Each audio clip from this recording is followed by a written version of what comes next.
আমি কৈছোঁ যে স্কুলবিলাক খোলাওক, মদৰ দোকান কমাওক, আৰু মুখ্যমন্ত্ৰীয়ে কৈছে বন্দুকৰ লাইচেঞ্চ লওক। অত্যন্ত সংবেদনশীল কথা। আজিৰ তাৰিখত বন্দুক চাওক, বন্দুক এটা যিমানেই যি নহওক আৰ্মছটো মৰণাস্ত্ৰটোৰ এটা মানে নিগেটিভ ইম্পেক্টটো আছে। গতিকে মুখ্যমন্ত্ৰীয়ে এতিয়া উৎসাহিত কৰিছে যে আপোনালোকে বন্দুক লওক, আত্মসুৰক্ষা তাৰমানে আমি নিজে কৰিব লাগিব। তেনে মুখ্যমন্ত্ৰীয়ে অকপতে স্বীকাৰ কৰিলে যে মুখ্যমন্ত্ৰীয়ে আমাক সুৰক্ষা দিব নোৱাৰে। সেইকাৰণে আমাৰ নিজৰ সুৰক্ষা আজি তাৰিখত আমি ল'ব লাগিব। মই বাৰম্বাৰ কৈ আহিছোঁ যে অসমৰ মুখ্যমন্ত্ৰীয়ে হাল এৰি শিয়াল খেদিছে।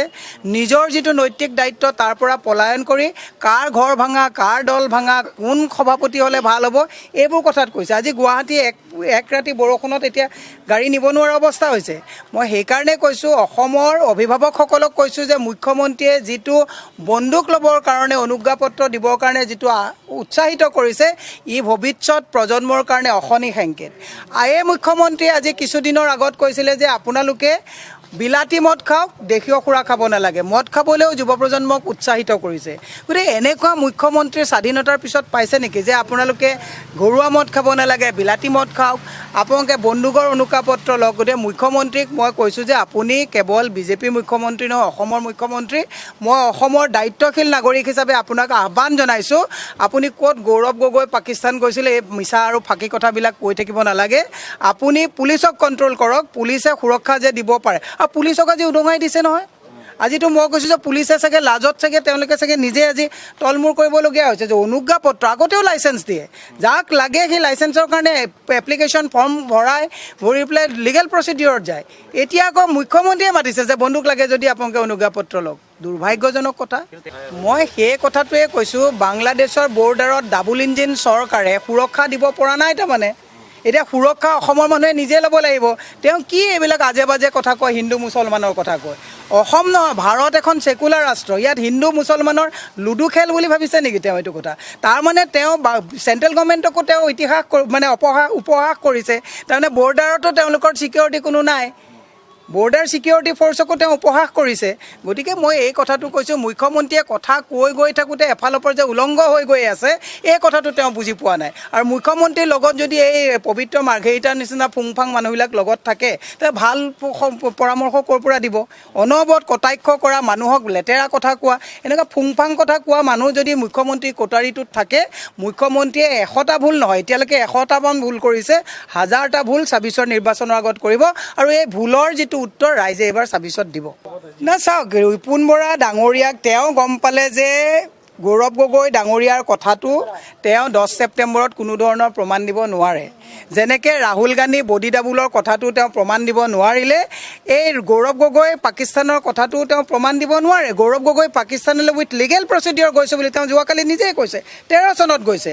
গতিকে মুখ্যমন্ত্ৰীয়ে যিহেতুকে এতিয়া গৌৰৱ গগৈ চেপ্টাৰটো ক্ল'জ কৰিবলগীয়া হ'লে কোনোবা এজনকতো এণ্ট্ৰি কৰাব লাগিব।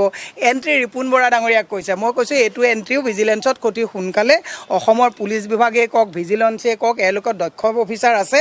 এই মুখ্যমন্ত্ৰী এতিয়া চকীখনত আছে কাৰণে উপায় নাইকিয়া কাৰণে চাৰ্কুলাৰ দিছে। তেওঁলোকেও ভালকৈ জানে যে ৰিপুণ বৰা ডাঙৰীয়াৰ কস্মিন কালেও কোনো পাকিস্তানৰ লগত লিংক নাই।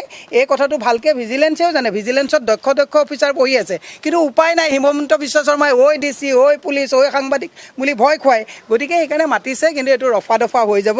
মুখ্যমন্ত্ৰীক মই এটাই আহ্বান জনাইছোঁ, হাল এৰি শিয়াল খেদাতকৈ ৰাজধৰ্ম পালন কৰক। এতিয়াও এই প্ৰায় এবছৰ সময় আছে, ভাল কাম কৰক। আপোনাৰ খাটাখনৰ আৰু গোটেই পৰিয়ালটো লাগি গৈছে। আজি ৰিপুণ বৰাৰ নামত তেওঁ ককায়েক ভায়েক গোটেইবিলাক। আমি ৰাজনীতি কৰোঁ, আমাৰ কোনো পৰিয়াল ৰাজনীতিৰ লগত কোনো মাত দিবলৈ নাহে। এনেকৈ ভায়েক ককায়েক গোটেইবিলাকেই অসুস্থ হৈ গৈছে। গতিকে মুখ্যমন্ত্ৰীক কৈছোঁ, আপুনি ভালকৈ কাম কৰক। আপোনাক ঈশ্বৰ ভগৱানে চব দিছে, এই আবুল তাবুল ৰাজনীতি কৰা বন্ধ কৰিবৰ কাৰণে আহ্বান জনাইছোঁ। না ডেফিনেটলি মুখ্যমন্ত্ৰীয়ে এটা কথা উমান পাইছে, গৌৰৱ গগৈ ডাঙৰীয়াক মানে সভাপতি নাপাতিবৰ কাৰণে বহুত তেওঁ 3rd ডিগ্ৰী এপ্লাই কৰিছিলে। তেওঁ বুজি পোৱা নাই যে কংগ্ৰেছ ভাৰত স্বাধীন কৰা দল, 3rd ডিগ্ৰী এপ্লাই ইয়াত হিমন্ত বিশ্ব শৰ্মাই কৰি লাভ নাই।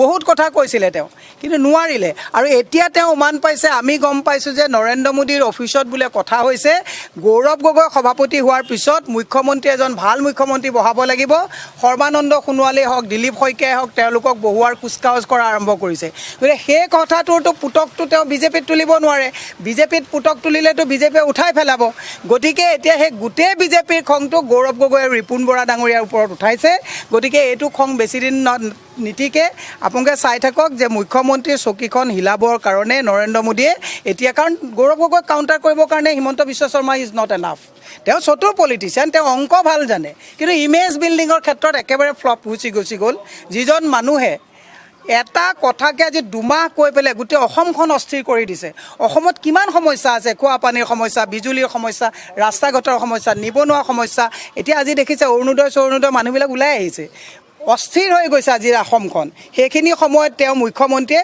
কেৱল গৌৰৱৰ এটা যিটো বেমাৰে ধৰিছে এই বেমাৰটোৰ একচুৱেলি ট্ৰিটমেণ্ট নৰেন্দ্ৰ মোদীয়ে কৰিব মুখ্যমন্ত্ৰী বদলি হ'ব আমি এই খবৰ পাইছোঁ